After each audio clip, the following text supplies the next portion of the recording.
નમસ્કાર મારા વહાલા મિત્રો, મારી નવી યુટ્યુબ ચેનલ નવા જૂનીમાં આપ સૌનું સ્વાગત કરું છું. આ ચેનલની શરૂઆતનો આજે પ્રથમ દિવસ છે અને એક બીજો વિડીયો શૂટ કરી રહ્યો છું અને આ વિડીયોમાં મારે ચર્ચા કરવી છે કે બન્ની ગજીરા ઇઝ બેક.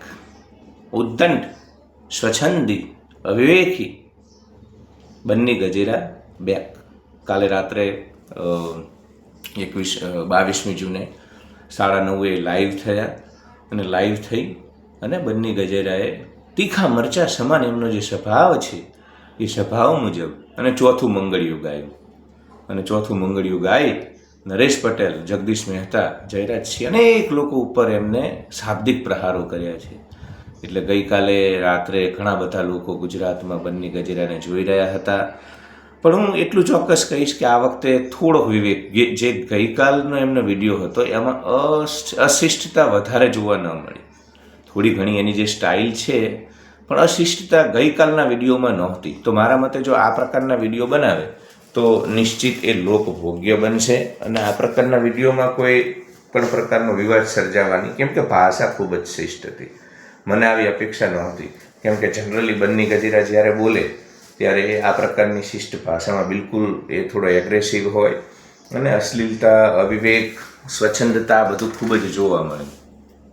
એટલે એની જો વાતો તો નિર્ભીક નીડર છે, સત્યનિષ્ઠ છે એ માણસ અને ડરતો નથી. નહીં તો બહુ મોટી વાત છે આપણા સૌ માટે તો એના વિડીયોમાં જઈ અને કમેન્ટ નીચે કરી દેવી કે વાહ વાહ. પણ એ માણસ એ નૈનીતાલથી, ઉત્તરાખંડથી અને ગુજરાત ઉપાડીને લાવવામાં આવ્યો અને ત્યારબાદ જે રીતે એ છેલ્લા 1 મહિનાથી એ પોલીસ સ્ટેશનોમાં હતો, જેલવાસ થયો, દબાણો, પ્રેશર, પણ તૂટ્યો નથી.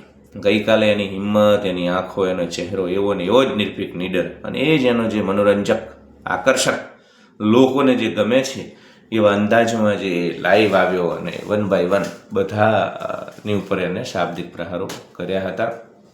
એને પોતાના જેલવાસ દરમિયાન ભરવાડ સમાજના કેટલાક લોકો દ્વારા ત્યાં જેલમાં એને સારી રીતે સાચવવામાં આવ્યો હતો. એ ભરવાડ સમાજનો પણ એને આભાર વ્યક્ત કર્યો હતો.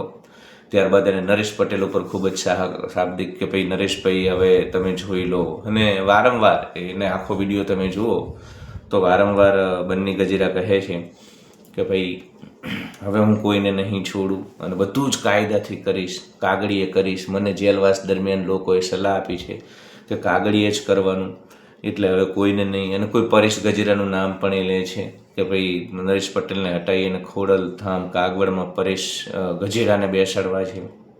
પોતાના નિખિલ ડોંગા સાથેના સંબંધોને રદિયો આપે છે. જગદીશ મહેતા ઉપર એ બહુ શાબ્દિક પ્રહારો કરે છે અને કહે છે કે એમના કોઈ છાપું જગદીશ મહેતાનું રાજકોટમાં ચાલતું હશે, એમાં વારંવાર બંનેની ધોલાઈને આ જે બધા શબ્દ પ્રયોગ્યા અને જે આરોપો હતો એને એ ખારીજ કરે છે. એ કહે છે તમે તમારી ટીઆરપી માટે, તમે તમારા છાપાઓ, ન્યૂઝ ચેનલો, સોશિયલ મીડિયા ચલાવવા માટે થઈ અને મારી પર ગમે એટલા શાબ્દિક પ્રહારો કરશો. પૈસા લઈ લીધા, તોડ કર્યો અને 10 લાખ લીધા અને ઢોલરિયા ઉપર પણ, એ અલ્પેશ ઢોલરિયા ઉપર પણ દાવો કરે છે કે ભાઈ એ કંઈ માનહાનિના દાવાઓ જે કરવામાં આવ્યા એમના દ્વારા એના ઉપર પણ એ શાબ્દિક પ્રહાર કરે છે. એટલે ટૂંકમાં કાલે વિરોધીઓને ખૂબ જ અડધા કલાક જેવો એનો 25 મિનિટથી 30 મિનિટનો રાત્રે 9:30 વિડીયો આવ્યો અને એમાં ખૂબ જ શાબ્દિક એને પ્રહારો કર્યા છે બધા જ ઉપર. તો સૌને એવું હતું કે હવે કદાચ એ નહીં આવે, કેમ કે 1 મહિનાથી પોલીસ સ્ટેશનમાં હતો. અને પરંતુ એ તો એવી એ જ ઉર્જા સાથે ફરીથી પાછો ઓનલાઈન થયો છે. બિલકુલ ડર્યો નથી, ડઘાઈ નથી ગયો. તો ભલે જે પણ હોય, જો એની અવિવેકી વાણી, અશ્લીલ, અશિષ્ટ, અભદ્ર, સ્વચ્છંદી જેનો વ્યવહાર છે એનો વિરોધી છું, એની હું આકરી ટીકા કરું છું. પણ સાથે સાથે મિત્રો એ વાતનો આપણે સૌએ સ્વીકાર કરવો પડશે કે બન્ની ગજેરા નીડર, નિર્ભીક છે. આ કોઈ નાની વાત નથી.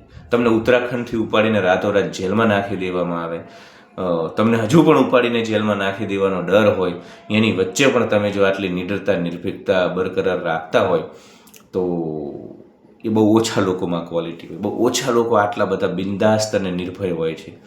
તો આજે નિર્ભયતાની મેં એક વાત બન્ની ગજેરામાં, પણ મને એવું લાગે છે કે બન્ની ગજેરા જો આ જે છેલ્લો વિડીયો છે એ મુજબ જો વિવેકી ભાષામાં, શિષ્ટ ભાષામાં જો જવાબ આપે, પોતાની વાત રજૂ કરે તો કશું ખોટું નથી. એ ખૂબ જ લોકપ્રિય જાહેર જીવનનો માણસ પણ બની શકે એ પ્રકારની એની અંદર ક્ષમતા છે. મારા મતે વેલકમ બેક બન્ની.